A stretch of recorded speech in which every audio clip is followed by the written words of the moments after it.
In a world filled with fear, betrayal, and broken promises, one man rose from the shadows of Africa. A young soldier, a voice of the voiceless. They said he was too young, too inexperienced, too dangerous. But today, his name shakes the foundations of the powerful. This is the story of Captain Ibrahim Traoré, the fearless leader who has captured the attention of millions across the globe.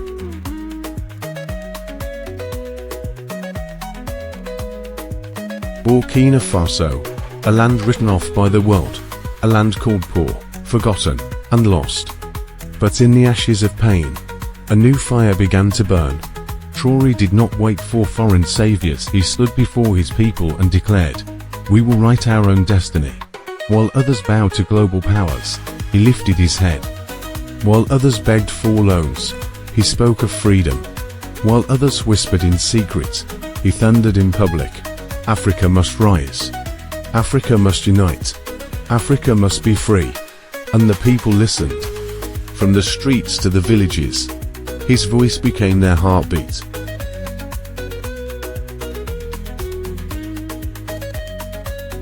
His speeches shook the chambers of the world. Some called him reckless, others called him a hero. But one thing is certain: he cannot be ignored. In a single voice, he spoke what many African leaders feared to say. That Africa is not a colony. That Africa is not a marketplace for exploitation. That Africa is not a slave to the IMF or the World Bank, but a continent of kings, warriors, and dreamers ready to rise again. The West trembles at his words, the oppressed cheer at his courage, the youth call him a revolutionary, and the elders call him the return of the lion.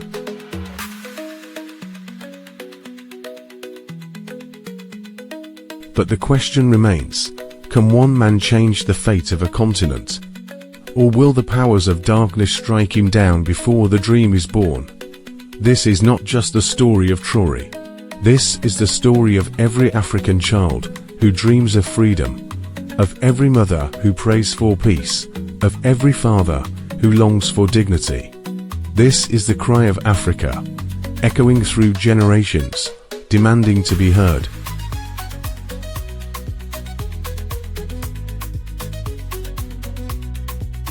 The world is watching, history is unfolding, and you are part of this story.